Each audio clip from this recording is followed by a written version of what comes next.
Hi. Today, Warabi will walk through with you how historical events of China in late 18th century to 20th century led to the fall of Qing Empire. Qing Empire was founded by the foreign invader Manchus in 1644 and was overthrown in 1912. Manchus were only 10% of the overall Chinese population and the majority was Han, which took up 90%. Miss, I have a question. Why was the Qing Empire overthrown?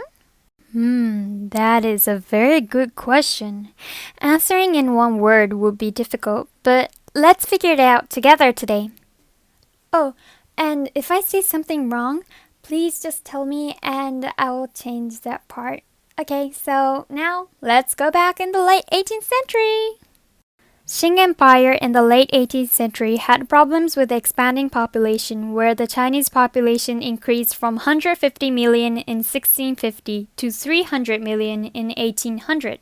Because the Qing Empire did not increase the size of bureaucracy, by the 19th century, district magistrates at lowest level were responsible for welfare, control, and taxation of an average 250,000 people, which led more local leaders' allegiance to their locals rather than the state, making some of the government corrupted.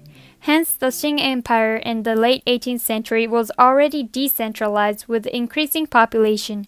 However, Qing Empire still had the authority and the power. Direct oceanic trade between China and Europe began during 16th century, and Qing government gradually limited the western trade to southern port of Canton. In 1760s, trade was restricted to Canton and foreigners were only allowed to stay on island of Macau, known as the Canton system. This system made Qing government easier to control the activities of foreigners and collecting taxes of goods traded. The system was accepted for many years. However, due to the Industrial Revolution in Europe, British wanted to expand trade opportunities in China to create a big market which will make profit out of manufactured goods. In addition, the British demand for tea increased astronomically and average London workers spent 5% of total household budget on tea. Hence, in 1793, starting with the Western trade missionaries, Macartney Mission aimed to end Canton system and establish a diplomatic relationship with Qing Empire. However, due to the tribute system valued in China, Macartney missions fail. In 1816, Amherst mission was sent and ended with the failure. And again, in 1834, Napier mission was sent which ended with another failure. British became eager to open up China. And at the same time, British had an increasing demand for tea, which were affecting British economy due to many silver flowing into China. And the problem starts. Chinese merchants begin shipping Chinese cotton which competes with Indian cotton that Britain used to help pay for tea consumption. To balance the trade, British chooses to increasingly provide Bengal opium to China in the 17th centuries and 18th centuries. British help Chinese workers to smuggle opium into China's interior and distribute free samples of drug to locals, which increased demand of opium in China. 10% of population regularly used opium by late 19th century and weakened large percentage of Chinese population. In 1838, Daoguang Emperor decides to send Lin Zexu to Canton to prohibit the opium. Lin successfully forcibly treated the addicted people and harshly punished domestic drug dealers. And he also forced foreign merchants to sign the promise to never trade opium with China. These actions of Lin gave an excuse for British to start opium war with China in 1839. During the war, the power of Western military weapons were shown, and result was a disaster for Chinese. By the summer of 1842, British ships were preparing to shoot the old capital, Nanjing. Hence, Emperor had no choice but accept the demands written in Nanjing Treaty, which stated $21 million of reparations over 4 years, Hong Kong given to British, giveaway right to impose tax, and extraterritoriality. This treaty is known as Unequal Treaty. Because of the Nanjing Treaty, Qing Empire was undermined with the defeat in the Opium War, along with abolishment of tributary system, making Qing seen as extremely weak country in international relationship. Ooh, finally Opium War ended. It is a relief. Yes, it was, but not really. After the First Opium War, Qing dynasty was weak and was not able to control illegal opium trade, which made British increase its smuggling of opium into China. The influence of British in the trade increased. Now, how did the war started? The war began because of the British ship named Arrow. This ship was caught and was searched because of opium smuggling, and Canton authorities removed British flag from the ship, and the tension rose. War began with a British warship attacking Canton. December 1856, foreign factories and trading warehouses were burned in Canton. Allies were made between French and British, who took over the governing of trading port Canton. In 1858, Qing Empire was forced to sign Treaty of Tianjin, and this treaty legalized opium trade. As British planned to sign another treaty in Beijing, Qing Empire refuses and made the war continue. In September of 1860, Beijing was taken and Summer Palace was burned, making the Qing Empire no choice but to sign the Beijing Convention. By this Second Opium War, opium trade was legalized and more ports were opened. Additionally, the missionaries were allowed free movement inside China. Qing dynasty became much more weaker and made Chinese realize the strength of Western. In that same period, the Taiping Rebellion was still ongoing. Now, let us rewind back to 1850, the year of Taiping Rebellion started.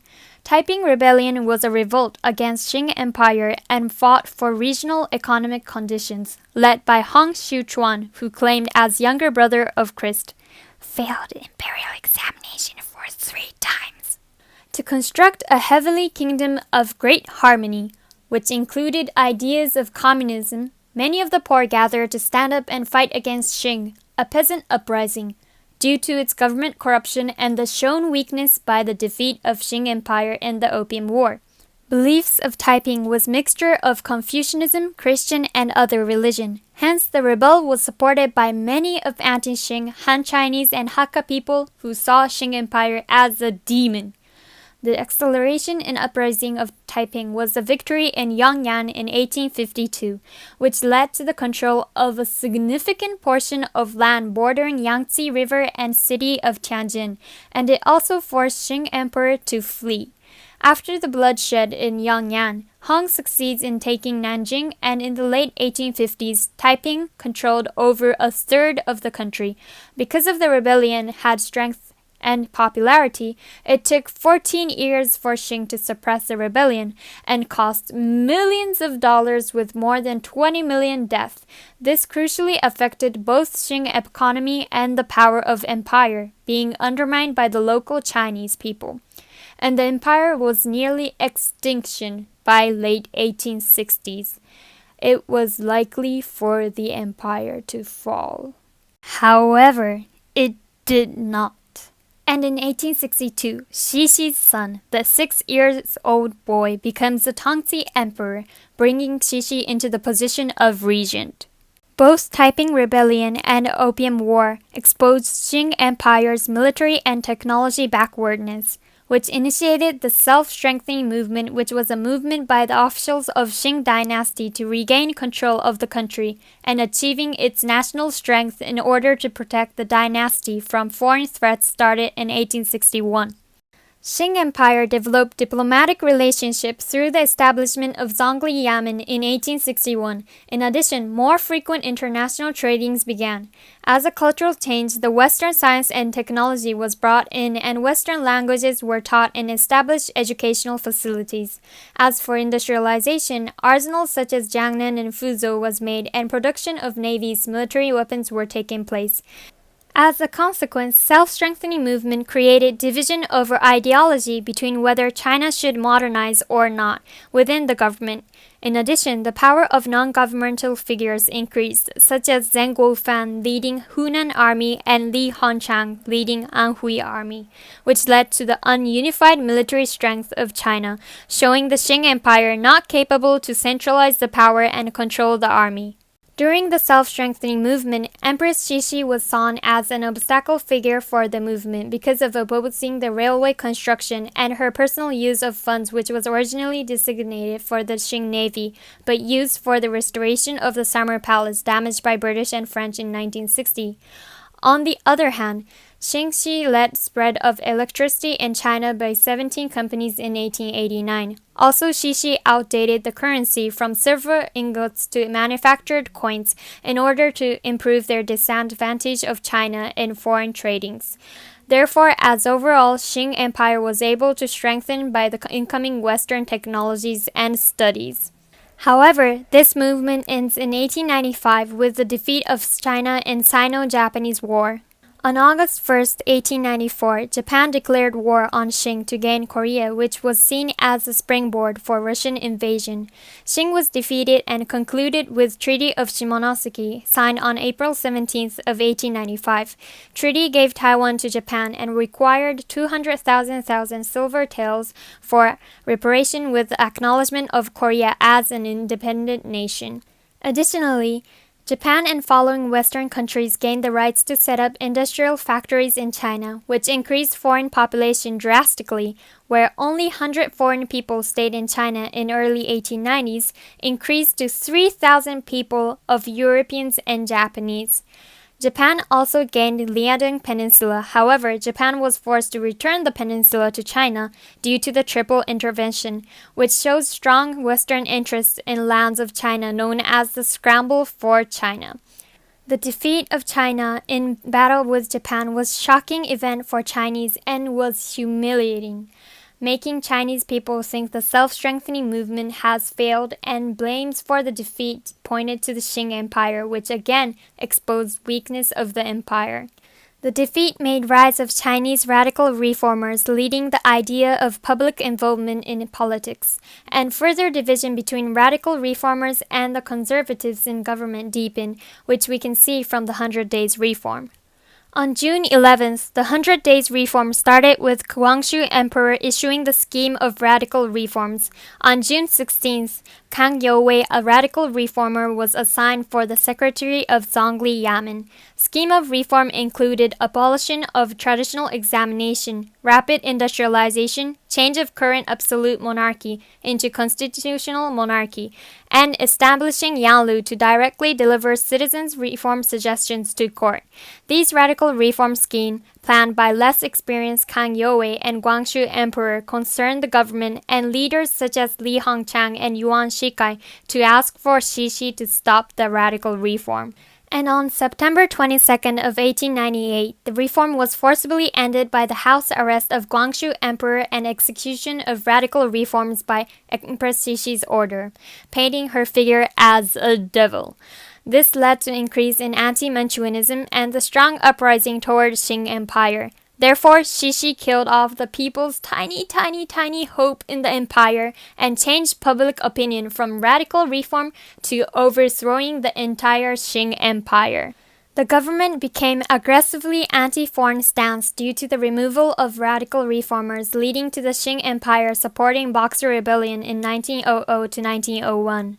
Boxers were a group of people from northern China trained in martial arts and claimed for anti-foreign and anti-Christian sentiment. The rebellion was caused due to the resentment towards the foreign countries where a series of unequal treaties were forced, and the strong influence of Christianity resulting to a tension between German Catholics of the Society of the Divine World and with the local Chinese people believing in Confucianism. These building resentment of Boxers led to the rebellion, which initially claimed for anti-Manchuanism. However, by the decision of Qing Empire to support Boxers led the full attention turned towards Europeans. Qing successfully avoided the attack from the rebel of Boxers and survived the critical situation. However, by the Boxers' attack, Chinese Christian and Western missionaries, this gathered international force of 19,000 troops on the land of China. And on August 14th, foreign powers captured Beijing, and on September of 1901, protocol was signed. The Boxer Rebellion led to more than 100,000 deaths, including civilians, thousands of Chinese Christians, and 200 to 250 foreign nationals, which made the rebellion a failure, but increasingly weakened the Qing government. Although Boxer Rebellion ended as a bloody failure, revolutionary leaders emerged afterwards. After the Boxer Rebellion, the Qing court was in a complete chaos, where the necessity of reform was obvious. Empress Cixi implemented series of new policies, institute modernizing law, government, education, and social reforms in 1902. These attempts included the abolishment of national examination in 1905, westernized Hubei army constitution, and creation of regional assembly. However, it did not work. Cabinet announced in April 1911 it only contained 4 Han officials, 1 Mongol, and 8 Manchu princes. Following the death of Guangxu Emperor and Empress Dowager Cixi died in 1908, leaving the Qing Empire with no power left. China was experiencing an increased nationalism, and many were sick with the foreign control over China. In 1910, China suffered for 285 uprisings and rebellions due to dissatisfaction of the quality of life Qing dynasty gave, such as increase in tax for new policies that did not function. And in 1911, Shanghai Revolution starts, and many regions claim they will no longer controlled by Qing Empire. Even Yuan Shikai, leading Hubei army, supported the rebel. Sun Yat-sen, who dedicated the revived China society and did not directly fought in the revolution. However, by raising funds from foreign countries, Sun supported the rebellion and was recognized as a revolutionary organizer. The rebel successfully overthrows empire by Xuantong Emperor ending imperial rule over China in 1911. On January 1st, 1912, Sun Yat-sen became the president for the Republic of China. And this was how Qing dynasty was overthrown. A long story now ends.